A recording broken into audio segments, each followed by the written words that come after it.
Initiating and perfect Dharma is ready, even in 100,000 couples. To see and listen to remember and accept. I vow to taste the truth of the Tathagata's words.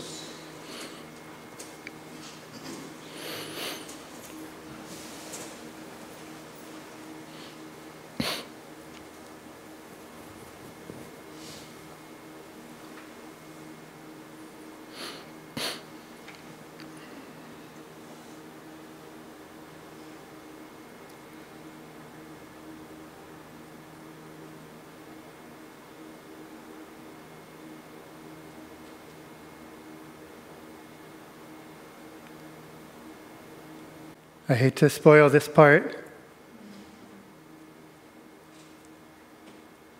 It's called the silence before the sermon.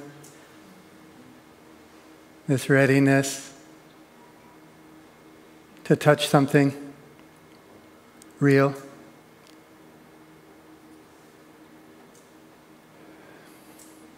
But that's my job, so I will. Good morning.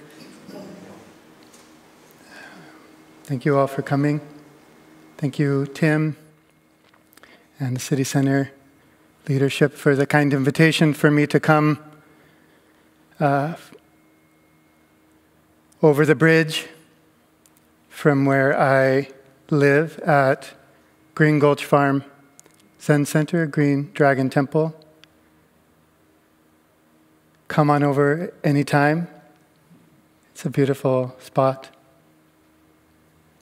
And I'm grateful to be intimate also here with City Center and to be invited today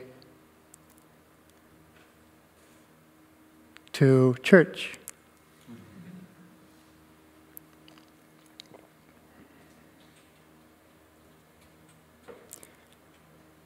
So I want to welcome everybody. If there's anybody new today, welcome. And all of those of you who I don't know, welcome. And my old friends, it's nice to see you. Welcome. And you might find this to be so yourself once you start welcoming. It's kind of nice. So you can keep on welcoming. Welcome. Welcome to whoever's outside, listening through the door, or walking in the street.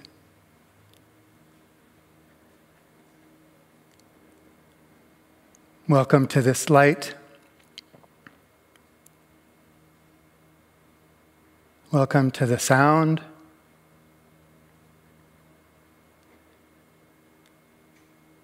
Welcome to everyone, of course, online, joining, wherever you are, whenever you are.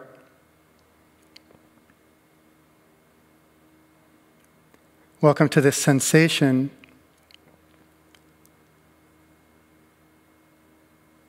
in my body. Maybe you have some sensation in your body that you can join me in welcoming.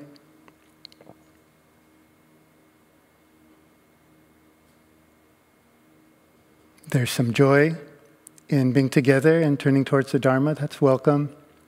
And maybe there's some sorrow or some fear.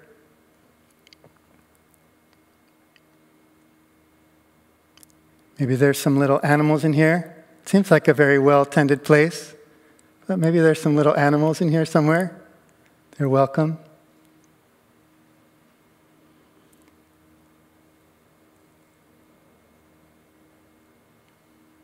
Welcome this fluttery heart. How about you? What is there to welcome? Is anything not quite welcome this morning that we should give a moment to? that sensation, that right shoulder thing. Okay, welcome. And that little bit of gripping in the belly. Okay, welcome.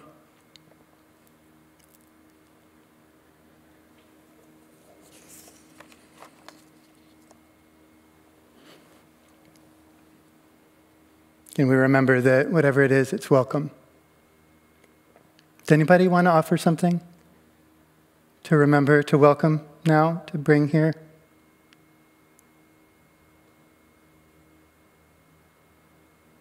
Is there any resistance? I was thinking of the cries of the world. The cries of the world, thank you. All of that suffering outside that we feel inside. The harvest.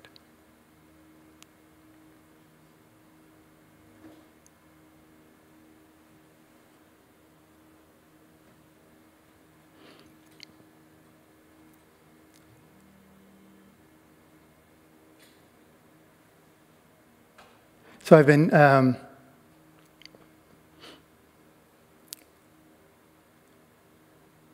teaching Zen for, I guess, some time. And this morning I was wondering, well, I often wonder if AI could do this job of teaching Zen as well as any of us could. And I was thinking this morning, really, and we've tried it sometimes, and sometimes it's kind of impressive. Because the AI is impressive, but also because our teaching is like very simple. You don't need a big system. You could just have a one-line, whatever you input, it outputs. It's welcome. I sometimes think maybe, I think my wife thinks that it'd be good to do something else occasionally too, other than just welcome. But I feel when I'm interacting with people in the Dharma, if I'm talking to students, really mostly it's, can we remember that that's welcome? This struggle is welcome. Yeah, but this problem is welcome. But no, maybe I didn't explain. It's welcome. What else do I really say? What else do we really say? What else have I really heard as a Zen student that's encouraged me?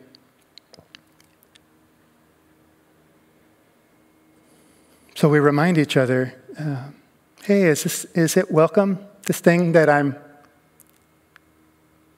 feeling or thinking or meeting in my life? And we tell each other, yeah, it's welcome. There's room.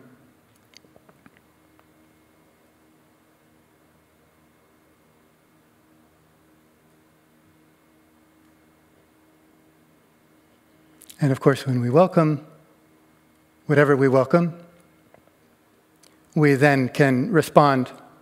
We welcome some response to opening our heart and our eyes and our ears and our whole being to whatever's here. And then there's some responsiveness that's welcome too.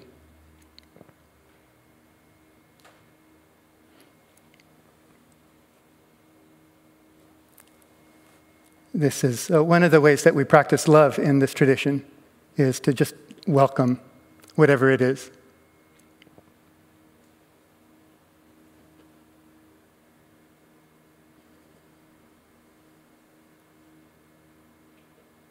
Welcome means I'm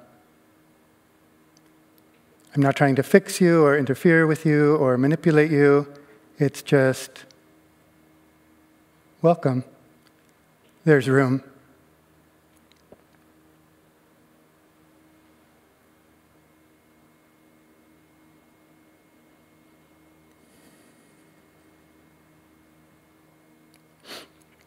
So one of the ways that we practice welcoming is like this. Think of different things to welcome. Could have a long list, an endless list of things to welcome. And it's worth welcoming each detail of our life.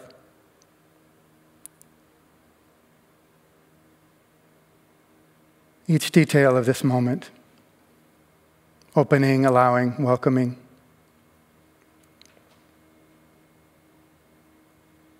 There's also a practice that we have in Zen of welcoming everything all at once. You don't have to have a long list, this endless list, and all the little mice, and all the birds, and all the people, and all the feelings.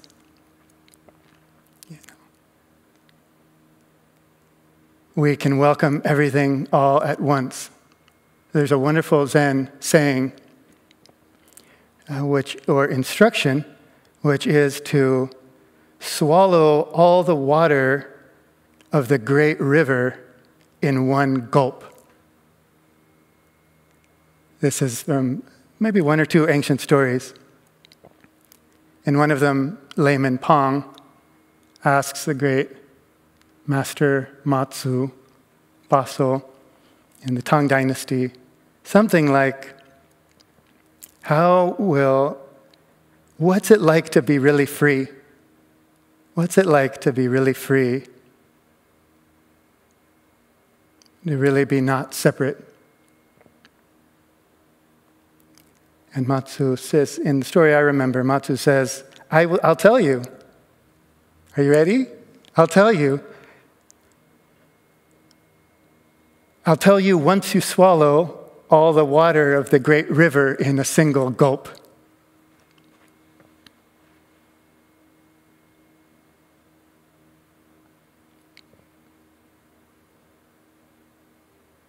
And in the story I like, layman Pong says, I just did. And then Matsu says, I just told you.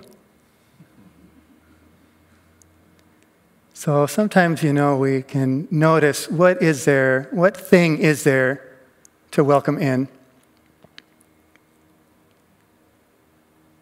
And that's what the mind wants to do. That's what the mind can do. It can identify different things and welcome them in.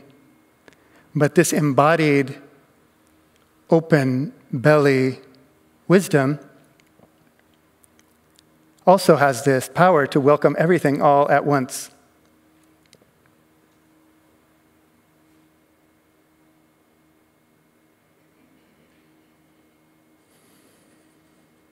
So right now we can welcome this whole field of our life.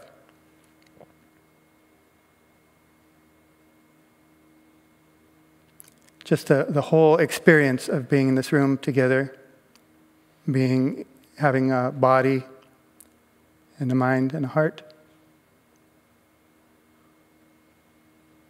There's just this one brightness, this one field of being alive, and it's all welcome at once, all the water of the great river in one gulp.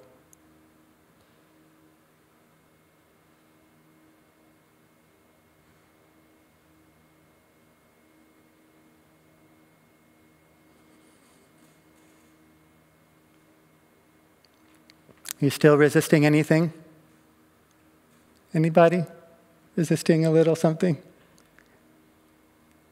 What can we open to? What can we welcome? Can we trust that? Everything included.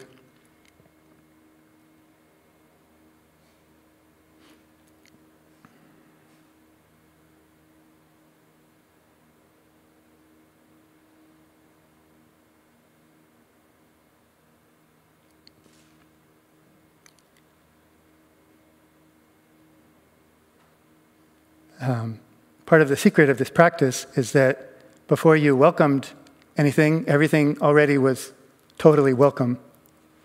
So you might think, I'm very gracious. Look at me welcoming someone. Look at me welcoming this pain in my body, this emotion, this thought, this light. I just did that. I welcomed it.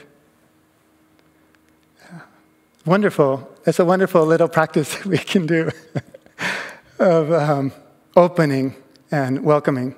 But of course, everything that's here is totally welcome already. before it even occurred to any of us to welcome it.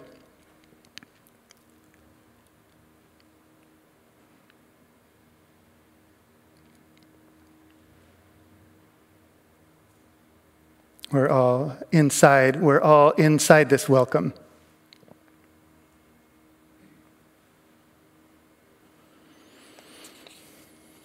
So, as we do, if you'd like to take up this practice of welcoming everything or anything,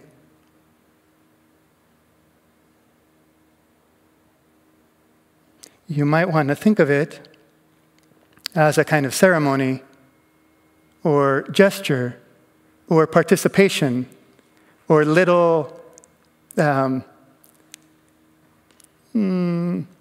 tiny gesture towards the way that everything is welcome actually in this livingness, in our life.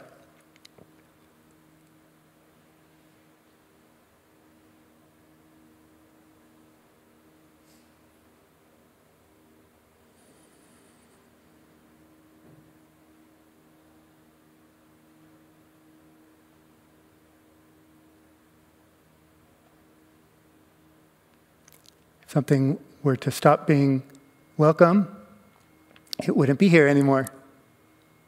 Everything needs everything. Everything is invited already. Everything is held by everything else. Nothing is extra. Nothing doesn't belong.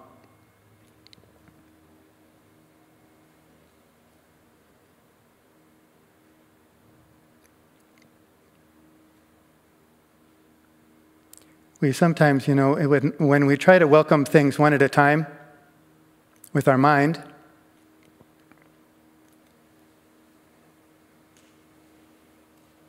we may worry that, if I welcome one thing, then I'm going to lose something else. Do you ever have that feeling? I think maybe you might have that feeling. I think it's a common feeling. When we're resisting something, the feeling is, well, yeah, sure, but if I welcome that, I'm going to lose something important.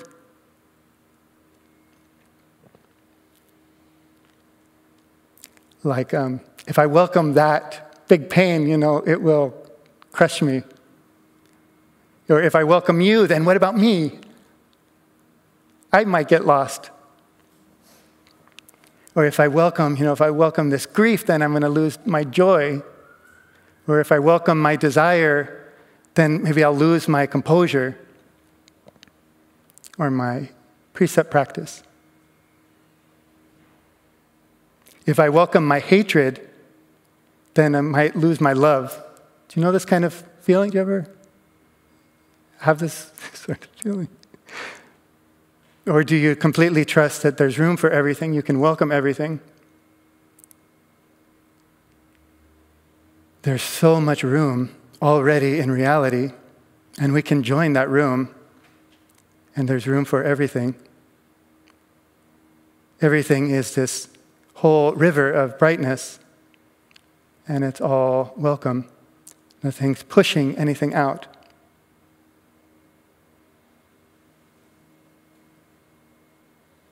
This is when we welcome with the belly, with the intuitive wisdom of the body.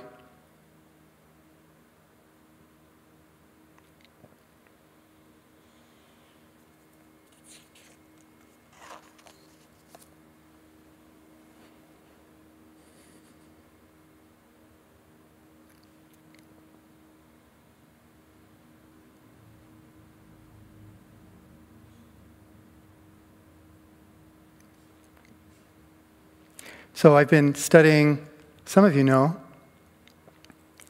and practicing this teaching called silent illumination, which is a practice of being still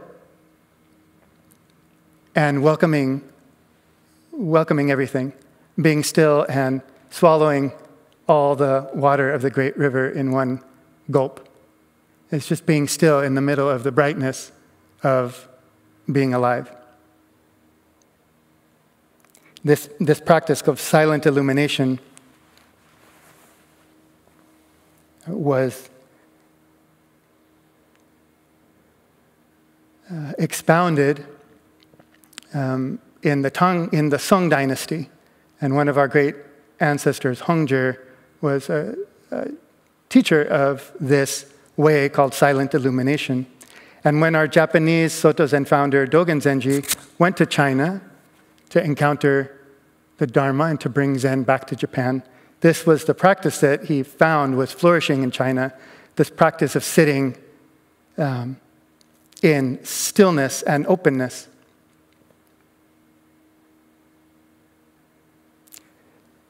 In this silent illumination practice, there's these teachings like to just be utterly still, like a burnt-out stump on a hillside. To be empty and still,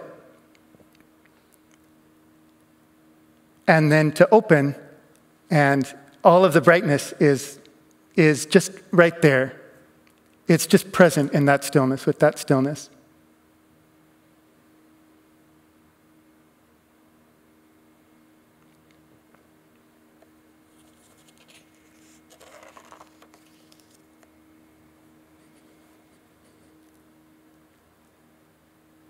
Everything is included.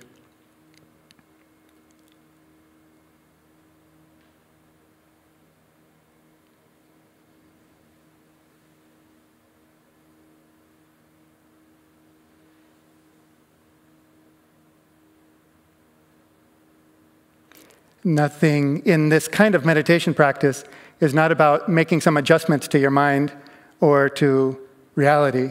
The meditation practice is just about being still and open, and then everything is just present as it is, and bright and alive and awake. Hongzhi says, silent and serene, forgetting words, bright clarity appears before you. Everything is welcome, and you do nothing with anything.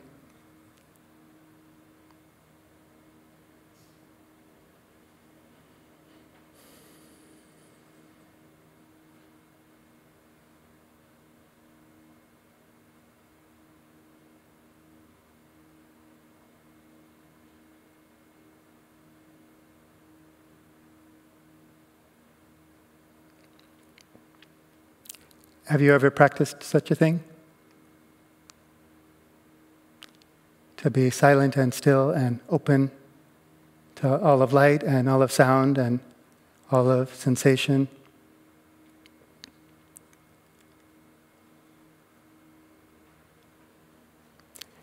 If you practice such a thing, you might think, this is so cool. Everything is alive. I'm just sitting, and everything is manifested and bright and alive.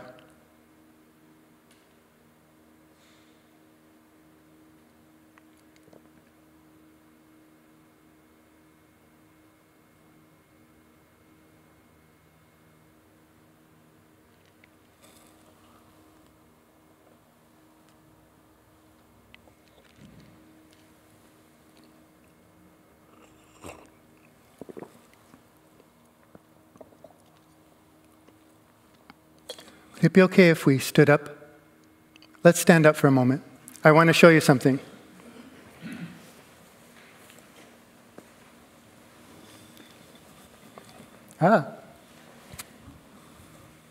It's rather warm in here, would you say?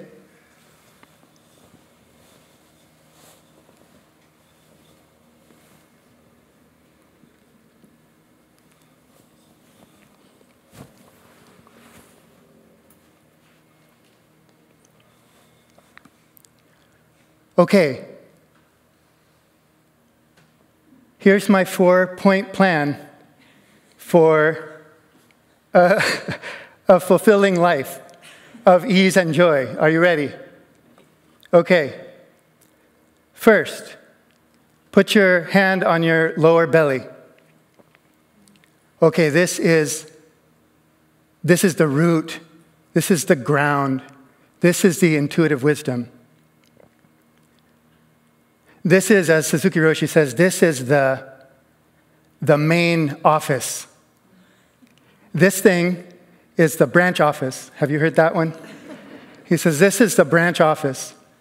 It can send some memos now and then, but it's not in charge. This is the main office. He says, this thing, it doesn't know what's going on.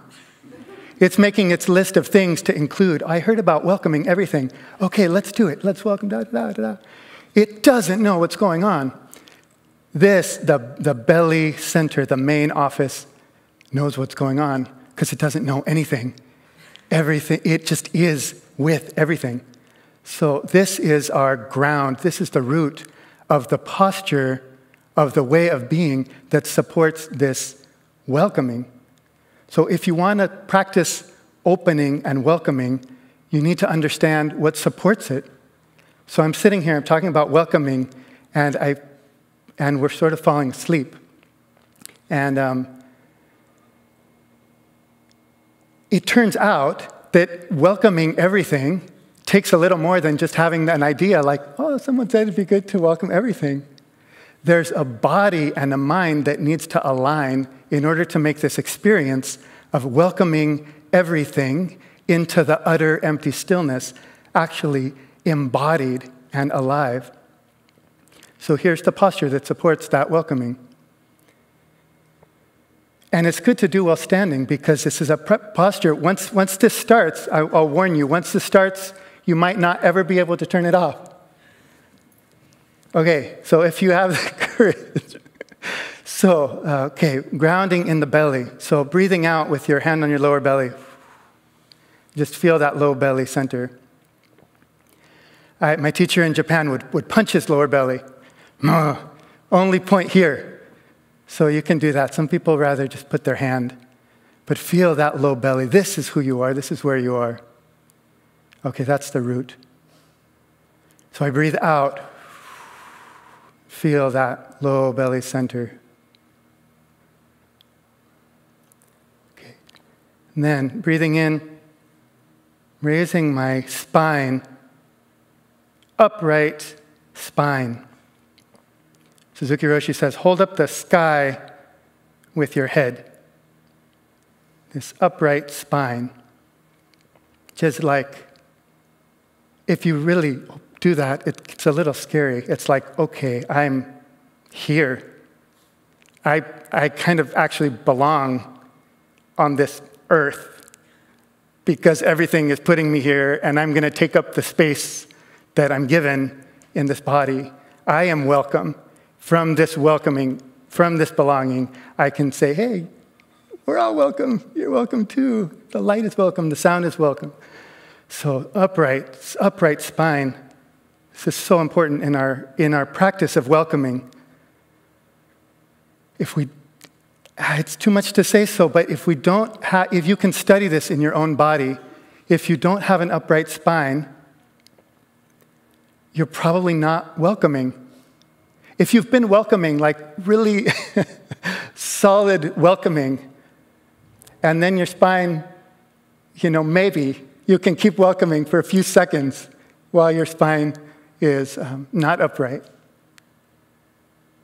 Ultimately, once we're established in the welcoming, that everything is welcome, but there's these conditions that make that really accessible in our body. So upright spine. And part of this upright spine is that the chin comes in. A student asks Suzuki Roshi, how do you stop the mind in Zazen? And he says, just bring the chin in. And that lets the mind know that it has something to do in this project of being upright. He says when we start sitting or standing in presence, the mind feels kind of left out, so it goes for a walk. But bringing in our chin, we're calling the mind back into the body. Okay, so upright. Breathing in. I use my hand to help me raise my spine, support the sky, bring my chin in. Okay. Now,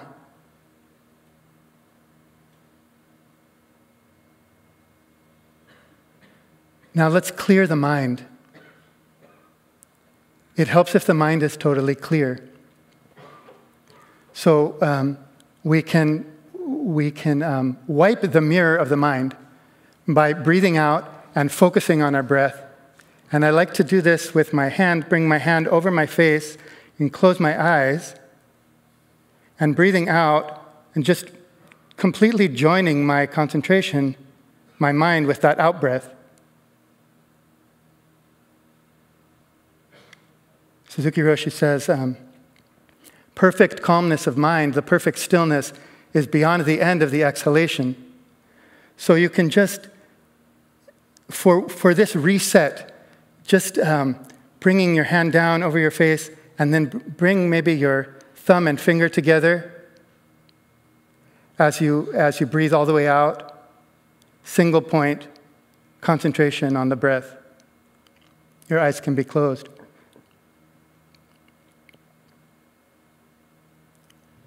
Okay, did you clear your mind? No thought in the mind? We have I can say more about our complicated relationship in Zen with not having any thought. But if you study it in your body, it's really nice.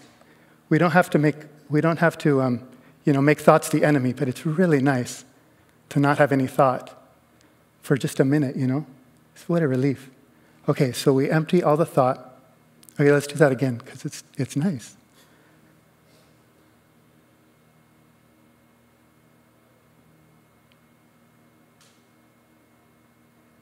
Breathing out. Okay, now inhale, open the eyes and open the arms. And welcome everything, all of this brightness. But there's no thoughts. And the body is upright and open.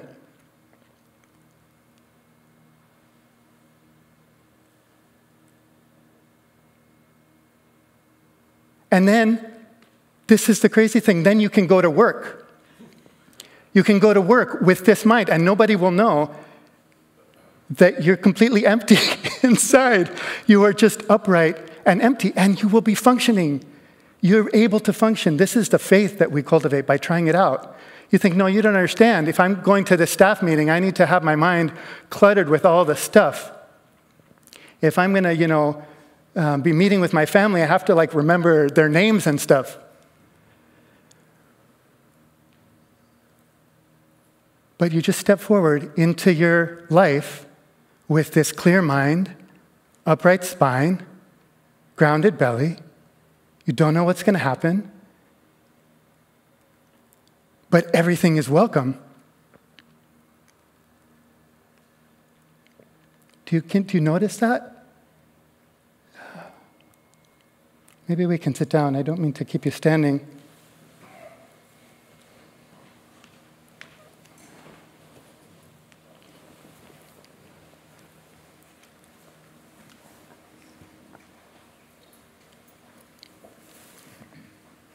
You can actually do these 4 things anytime. Like in a bathroom stall or something, if you don't want to call attention.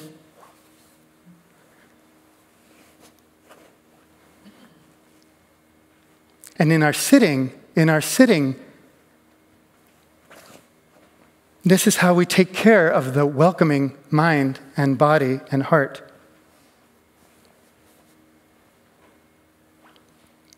And we can do it with our hands, with these gestures, or we can just do it in the stillness. But if you'll try it with me again, there's something so important that we can encounter again and again.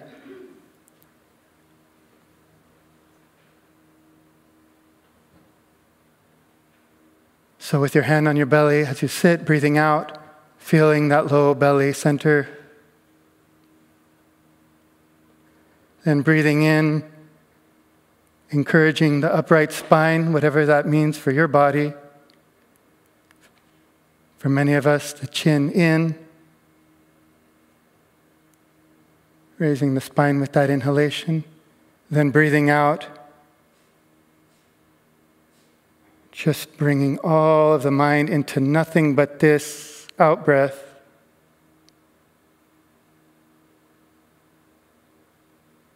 As the fingers come together, finger and thumb, empty mind. Then breathing in, opening the arms, inviting this whole field, and then coming into the mudra.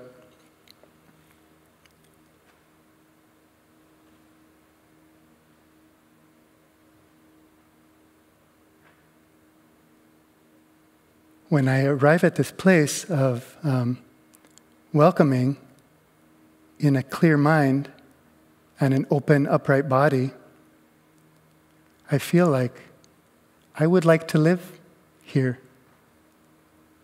Does anybody contact anything through that exercise? I feel like I'm actually confident that living my life from this posture would actually help everyone and would have joy and ease and intimacy. And so I sometimes say, I vow to live in this way forever.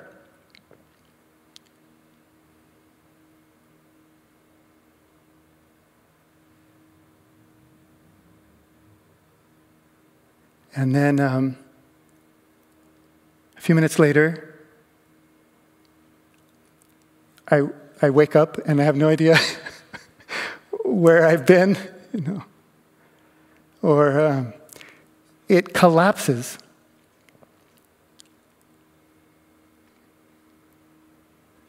Like already now, maybe if you touch something through that exercise, is it still the same? Is that opening posture, is that posture still present? Or did the welcoming collapse? I've gotten really interested in studying this because there's no problem. I could just have this open, welcoming body, mind, and heart all day long, right? Theoretically. But it keeps collapsing and constricting. Why does it do that?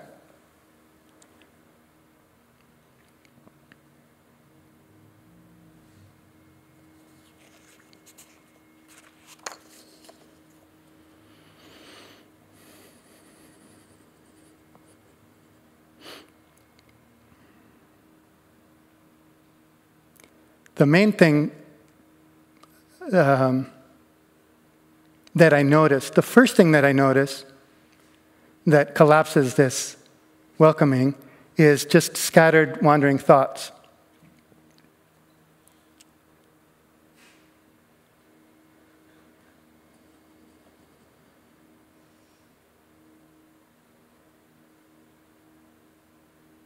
So I wanted to share a little bit about how Suzuki Roshi sees wandering thoughts, but I wonder if anyone has any comment about or wants to express anything about this practice that I'm trying to share.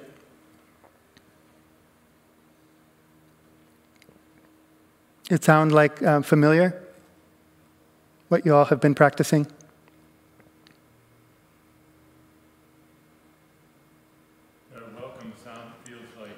Please wait till I bring the microphone over so the online community can hear you. It feels like the opening occurs and the nature of my delusion arises to obscure or participate. Participate in it, yeah. Your delusion arises to obscure. There's like you see the brightness. You see this whole thing could just be welcomed, but then there's something obscures that. Yeah. The traditional image it's like a mirror. This mind, in a way, this practice that we're doing is like how to make a mirror. You get the stand, you get a nice stand for the mirror, set it solidly on the floor, make sure it's upright, and then you wipe the mirror clean, and then everything is reflected. And so when you say there's some gunk on the mirror, some delusion, or some scattered thought. Or as Suzuki Roshi says, there's like the traces or shadows of prior thoughts. Suzuki Roshi has a really nice way of understanding how thoughts get in the way, because there needs to be some nuance. You know, our delusion or our thought is totally welcome. It's not different than anything else. It's not like everything is welcome except my thought. So then I do this practice of like keeping the thoughts out. The thoughts are totally welcome too. And they're useful when we need them. Suzuki Roshi says it's like if you have a meal. After the meal, there will be like wrappers and cans on the table. Sort of a funny image that makes you wonder about what he was eating.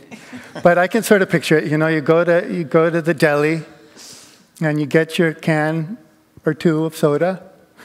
It says cans. So you get a couple cans of soda and you get your sandwich, maybe some chips, and you go home and you can take them home because the soda's in a can and the sandwich is in some paper. That's great. So then you sit down, you unwrap your things, you enjoy a delicious meal, and now you have what he calls rubbish. Now you have some garbage on the table. But it wasn't garbage when you were using it. It was important. And the thoughts are like that. So you have some thought about work, some thought about your family, some thought about your life. That's useful when it's useful. It's just now that it's done, you have to clear the table. He says, this is the spirit. When we're keeping the mirror clear, it's a spirit of continually wiping clear, continually clearing the table. But then the thing is, we think we throw away the wrappers, you know, but some of the mayonnaise gets smeared on the table, and this kind of film, you know, starts to develop on the table. And so sometimes it's enough, you know, to just softly wipe the table. But sometimes you've got to find the scrubby and like really clear. So, you know, I've wanted for a long time, and I still do want to think and feel, and I do deeply believe that the thoughts are not a problem. In another image of the mirror, you know, Huineng, our ancestor, says, don't think you have to clear a mirror. Everything is included. Everything is welcome. There's not like good stuff, which is the brightness, and then bad stuff, which is this dirt that's obscuring it. It's all the brightness. It's all welcome. It's all included. That's in a kind of relationship with this practice of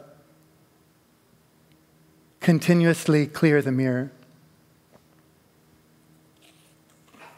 It's keep clearing the mind. It's not, we don't like keep the mind clear. Keep the mind, you could think about this for a moment. So keep the mind clear is like tense. Have you tried to do that? It's kind of exciting, but it's tense. It's like I don't know. Keep the mind clear. Make sure you're blocking things from coming up. Everything is not welcome, because if one of those bad thoughts comes, then the whole posture of openness is going to collapse. And then I'm just going to start continuing to make a mess, and just add to the greed, hate, and delusion and suffering of myself and everyone. So I need to keep the mind clear so that stuff doesn't happen, so that's not welcome. Everything is welcome except the bad stuff that's going to keep me from welcoming stuff. So it's tense, and that's like meditation. And that's why we thankfully have a practice that's not meditation, not even meditation. Dogen Zenji says, oh no, it's not meditation. It's just ease and joy of welcoming everything. So clearing the mind is different than keeping the mind clear. Clearing the mind is the stuff keeps falling on the mirror, and we keep clearing it.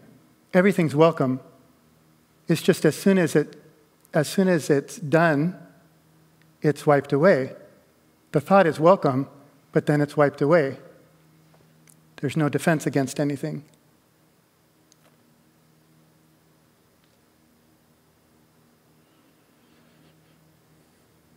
And, sometimes we can just do that clearing with a very subtle, easy spirit, just a very soft cloth on that mirror.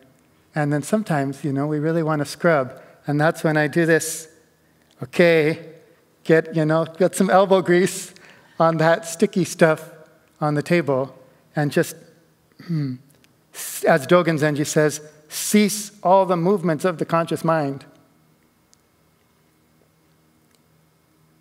Not because the movements are bad, but because, as Suzuki Roshi says, when we have so much useless rubbish in our mind, even though we're right in the middle of the woods, we can't appreciate the feeling of the woods.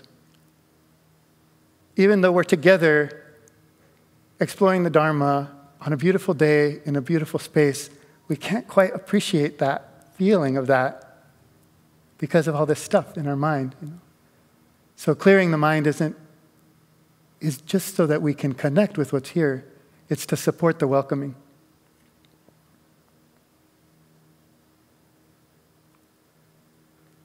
I think somebody else had a comment about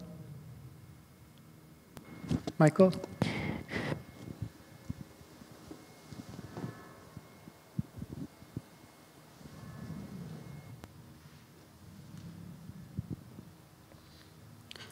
Thank you so much for taking us through that exercise, because I think that what it brought back was an awareness that I can be idealistic about Zen, and that I can always think my way out of, my troubled thoughts or all the rest of it. And sometimes it's great to just have a reset, or sometimes it's great to remember where the home office is, and to realize that I live in my body. Mm-hmm. And that it's really hard, if not impossible, to change the mind with the mind.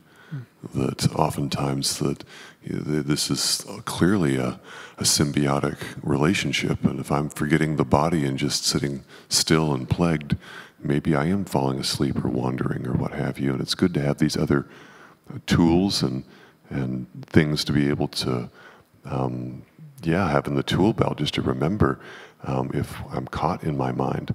So thank you for that. Thank you. Yeah. Zen central is the belly.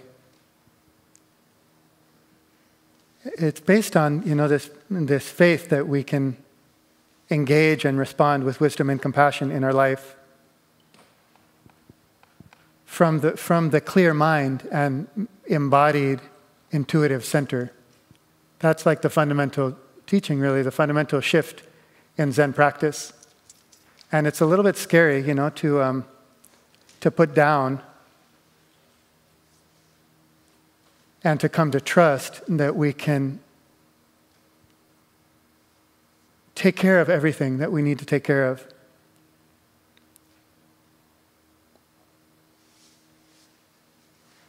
Without using the mind, which is dividing things. And without deciding what to welcome and what to push away. But just at this wide open, welcoming, not knowing posture is actually really solid ground for a life of wisdom and compassion.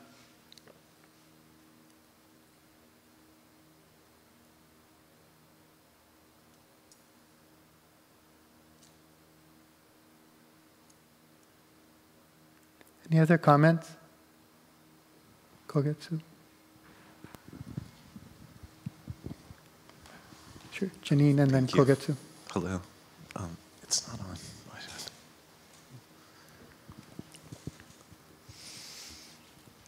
I'm thinking about patience, and I'm thinking about how there's sort of one idea of patience that has a sort of like abiding until the thing goes the way I want it to, and this other aspect of patience, or I think maybe closer to the teaching of patience, which is maybe abiding with what comes up, and it's totally welcome. Yeah, and how patience maybe is an important attitude for this vulnerable consciousness that we have. Yeah, patience, so our Shanti Paramita, we often say patience. As you speak, I realize patience, I like the word spaciousness. It's about spaciousness right now. Patience has this time thing that you're noticing. Like, just be patient. And then you won't have to welcome the sting anymore. But our joy, our life, is welcoming the thing now. So it's not about waiting it out. It's about finding that space, and that's what this body does. This body has the space. This belly has the space because reality has the space. We're just joining. We're borrowing the welcoming that reality already is. We're just doing that. We're just becoming that, opening to that, accepting that, being held by that. So it's not like I'm being spacious. Look at me making room. It's like, oh, there's room for me and for this constriction and for this problem. That's the spaciousness that we could call patience, but it's more like allowing, welcoming. Thank you. No kogetsu. Be kogetsu and then.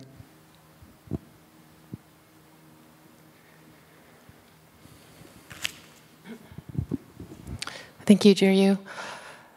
I was thinking about what you were saying with like the thoughts that come up and so much, and like I think practice for myself and others sometimes is like the thoughts are the enemy.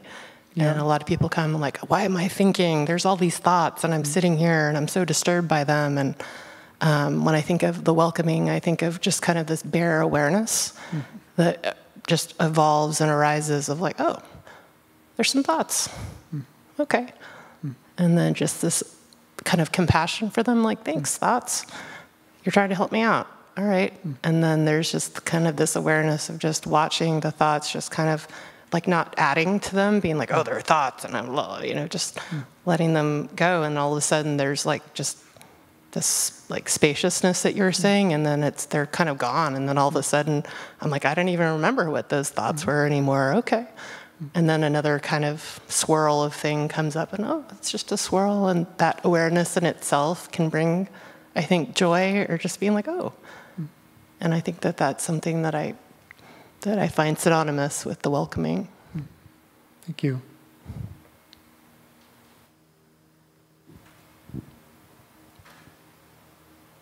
Yeah, the point is to fully be where we are, to feel the feeling of the space that we're in, to really be intimate with, or you could say one with, our surroundings, our environment, each other. And that's calling to us. So it's not about eliminating thought, it's just about, oh, I want to connect. And when I'm thinking about, Suzuki Roshi says, I'm thinking about like ice cream and the sale at the store, and then my mind is all cluttered, and then that's not a problem, it's just, I long actually to be here. And I can be here with that thought. And also I think I'm finding, as I become more and more sincere about wanting to care for this welcoming, that I really do want to keep wiping that mirror. I do notice that this wandering thinking disconnects me from where I'm at. until I'm really settled. And then it's just absorbed, It's just another kind of light that's welcome. So it's a tricky little dynamic. But I agree, thought is not the enemy. But something really deep and beautiful is calling, and it's worth making some effort to join it.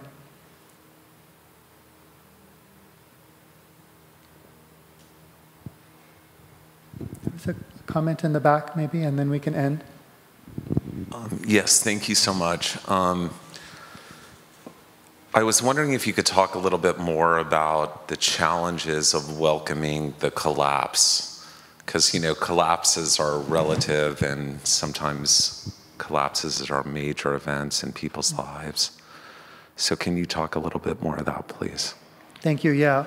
So when I'm using the word collapse, I'm sorry, I maybe haven't been so clear.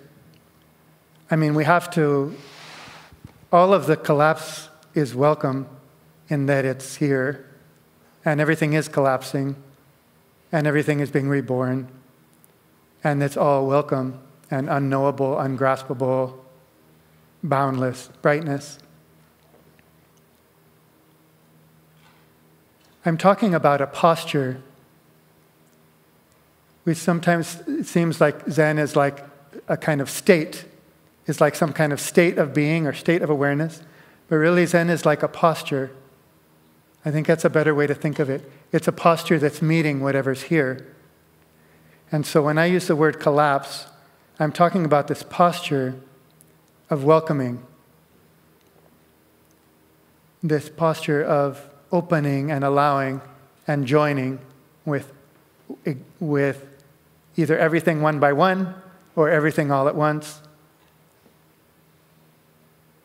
We can have a feeling for what that posture is like, open and quiet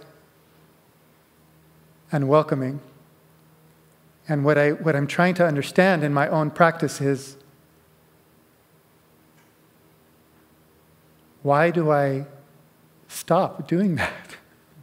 So when I say collapse, it's like this curiosity about, why don't I just live like that every moment of my life? Why does this posture, or even when I do this exercise and I find this posture again, why 10 seconds later am I collapsed again and fighting with things, fighting with my life again? So that's the sense in which I'm using collapse, is my posture collapsing, this warm, wide, welcoming being constricting again. And so I feel like, okay, it's collapsing because of some wandering thought. And the wandering thought is coming because the posture hasn't been tended to. And the spine hasn't been tended to. So, my posture, my spine collapses, my chin comes out, my lower back slumps, and then I'm wandering thoughts. It's been like a collapse in this posture. And I'm not feeling like the feeling of the space. I'm not feeling intimate. I'm not feeling like everything is welcome as this brightness.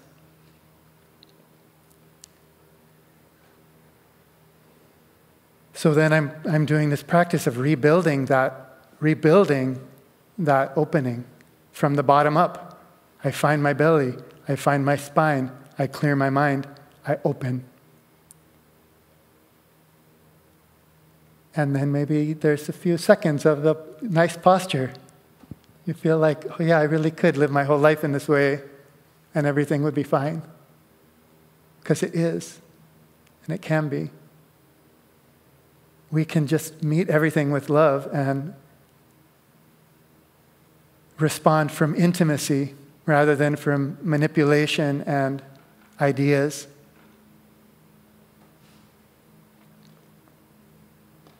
But then I lose it, so I build it up again from the bottom. Belly, the out-breath, feeling the belly, lifting the spine, clearing the mind. Even though it's scary, opening my eyes, widening the field, and welcoming everything that's here without knowing what it is, without carving it up into things.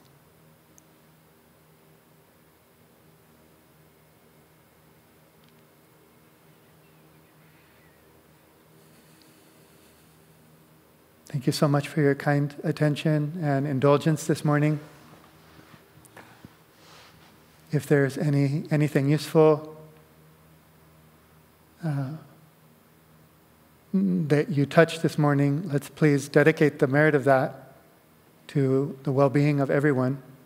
We're studying this and deepening our understanding of this for everyone, for all suffering beings. So even though we don't quite know how that will work, we wish that any good that's come of our time together is of benefit to everyone. And we can give it away.